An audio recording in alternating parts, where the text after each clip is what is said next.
Okay, Vendrell Swiss, chapter 9. So let's see a summary of chapter 9. So in this chapter, we basically see throughout the chapter that Jargon feels that he's undergoing a drastic, not a simple one, but a very, very big change in his life. After meeting the bearded man, Jargon is in a transitional period, like changing, facilitating, wondering, what should I do? What should I not do? So Jargon is, wondering.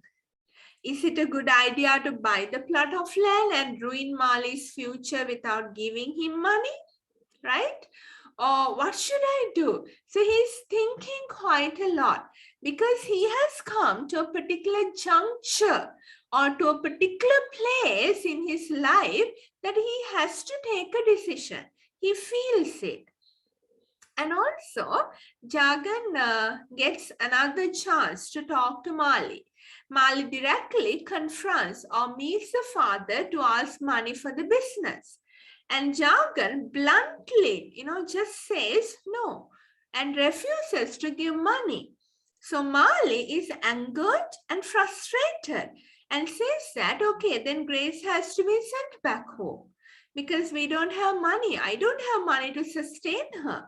Right now, he's talking to the father like this as if he asked Mali to bring Grace home, right? So Mali seems to be very arrogant, demanding, sort of, not even obedient.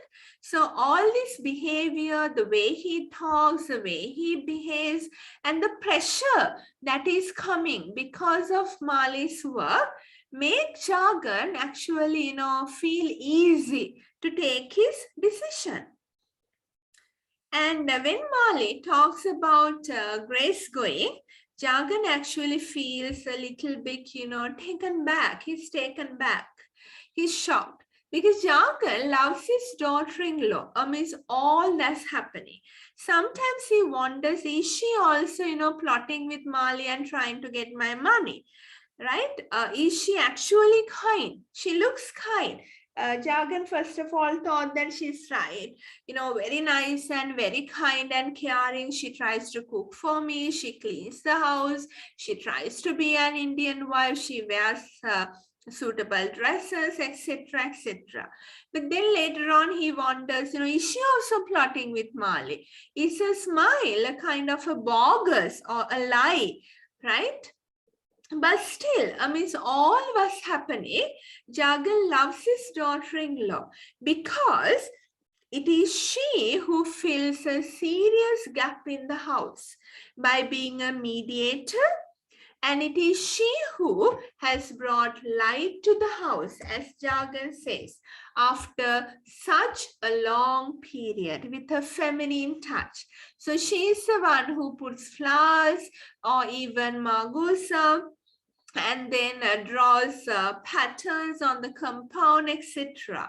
And she cleans the house. You feel that the lady is around. And Jagan likes, neatness and everything around the house. And when she is going, or if she is going, that's going to be something that saddens Jagan.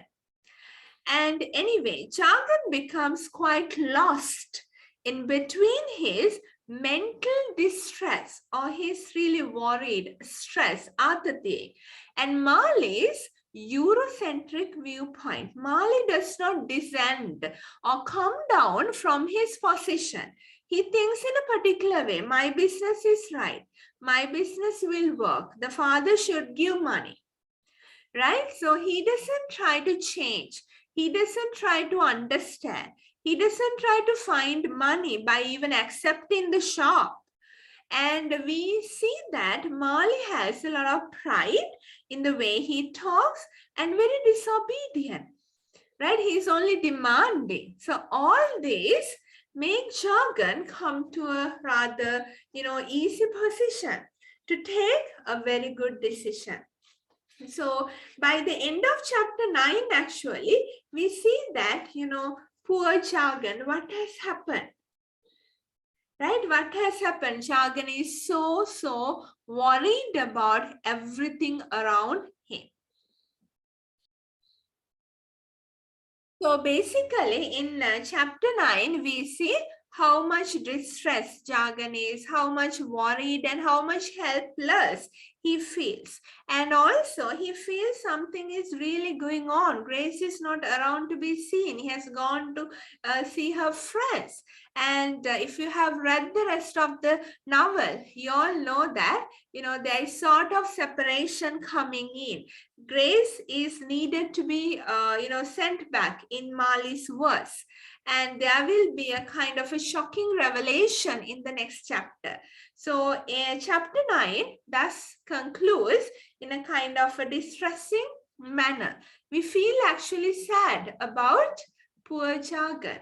At his age, after earning such a lot of money, after doing everything he could do for the son and all, still he cannot have peace of mind.